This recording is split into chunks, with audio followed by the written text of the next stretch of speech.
I've spent a lot of time reading all of Cormac McCarthy's books, and I have a few thoughts as to which are the best, which are the most approachable, and which maybe are worth skipping unless you really love his writing.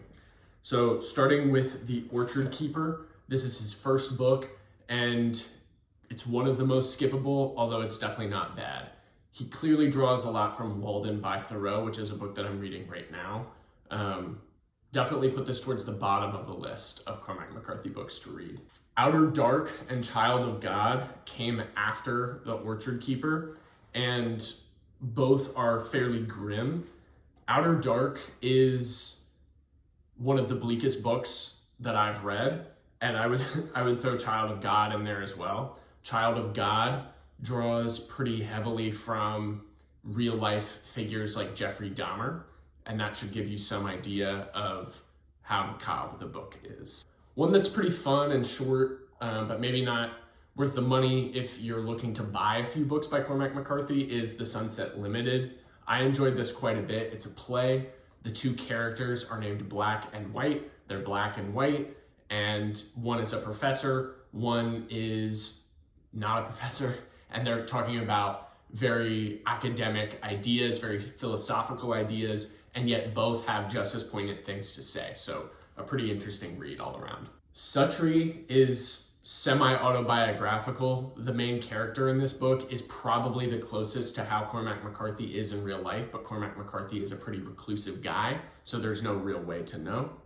I would definitely say that this one is worth the time investment. It's his longest book, but it'll pay off if you read through it. And before I get to the best books by Cormac McCarthy and also some of the most approachable books, I should mention that All the Pretty Horses is the first in a trilogy. So all put together, this is longer than Suttree, but 3 separate books.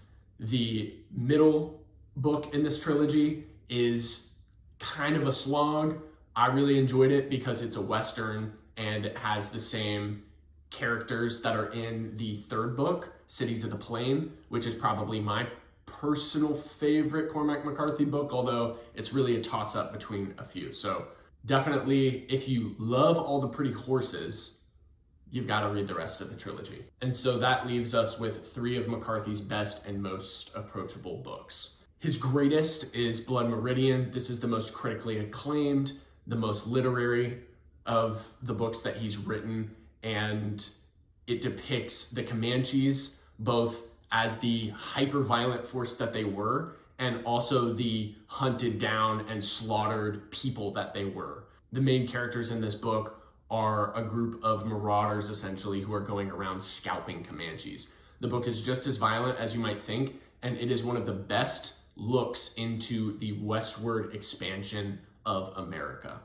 No Country for Old Men is a book that he at some point was thinking about just turning into a screenplay. He settled on making it a short novel, and the movie adaptation is a Best Picture winner. It's an incredible movie. I would highly recommend reading the book as well, and it doesn't really matter which order you read it in because the book is so good that even with some of the plot points spoiled, it'll still be really gripping.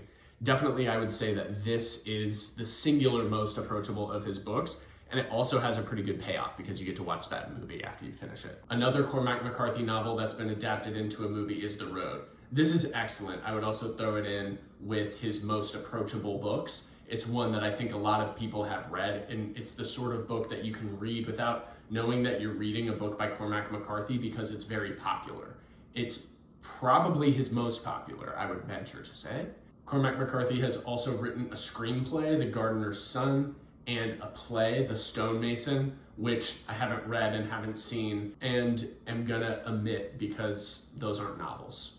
And then lastly, All the Pretty Horses. This is a fairly dark book, but it's also so beautiful, and it marks a real turning point in Cormac McCarthy's writing. As I mentioned, some of his earlier books were really bleak, and this one has a little bit of optimism, a little bit of hope, even though the main character is someone who is running away from home, running away from America, and running away from his parents who have recently divorced. If you got something out of this video, I would appreciate it if you'd leave a like. subscribe for more content like this. I'm definitely going to be getting deeper into Cormac McCarthy's catalog, especially as he has not one but 2 new books coming out later this year.